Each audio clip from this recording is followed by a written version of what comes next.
اور اگر میں اپنے ہی طور پہ چلتا رہا تو آپ جانتے ہیں کہ بعض پودے وہ ہوتے ہیں جو مالی کی نگرانی میں نشو نما پاتے ہیں.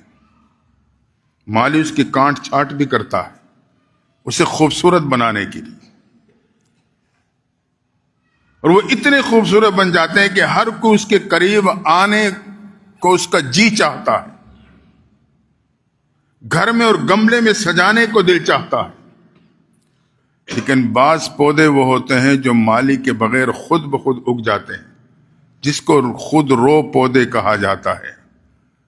خود رو پودوں سے خوبصورت پودا نہیں بنتا بلکہ اس سے جھاڑی بنتی، اس میں حشرات پیدا ہو جاتے ہیں، پھر کوئی بھی اس کے قریب سے گزرنے کے لیے بھی تیار نہیں ہوتا، خطرہ محسوس کرتا ہے.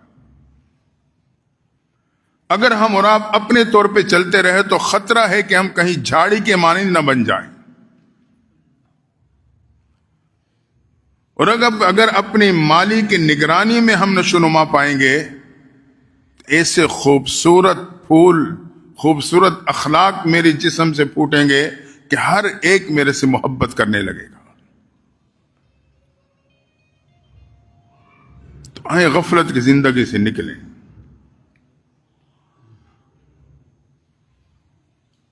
تو اگر میں نے پیغمبر اصلاۃ والسلام کی اتباع میں اپنی زندگی کو ڈھال لیا، نیک لوگوں سے دعائیں ملیں گی،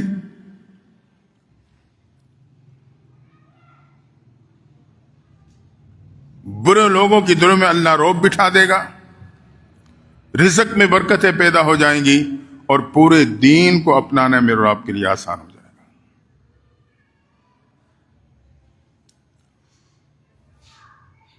صحابہ کرام کی زندگی اگر ہم اور آپ دیکھیں، اسی چیز سے سرشار تھی. نبی کی اتباع، نبی کی محبت، نبی کی صحبت.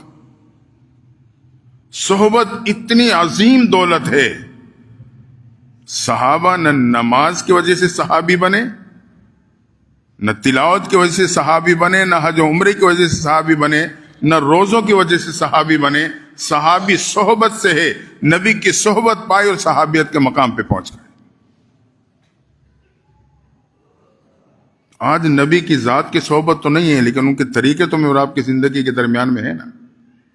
تو ہم ایسی صحبت کو اختیار کریں جہاں نبی کے طریقے زندہ ہوتے ہیں.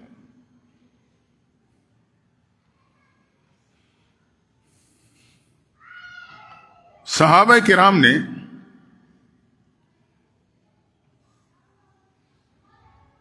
جو امور شرعی طور پہ لازم تھے اس میں تو اتباع تھی ہی صحیح،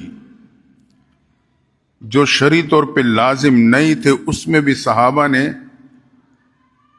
کمال درجے کا اتباع اختیار کر کے دکھایا. یہی تو وجہ ہے.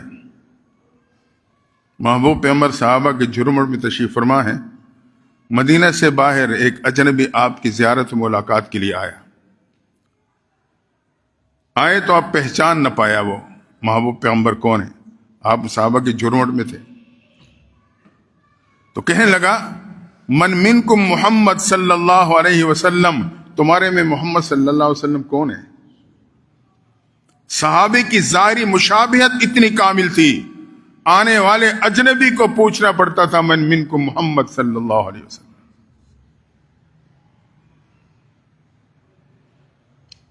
اور محدثین نے لکھا ہے جب صحابہ آپ کی صحبت میں ہوتے آپ ان پہ نگاہ نبوت کو ڈالتے تو آپ کی نگاہ نبوت سے ایسا نور منتقل ہوتا کہ ان کے چہرے آپ کے چہرے جیسے دکھائی دینے لگتے تھے.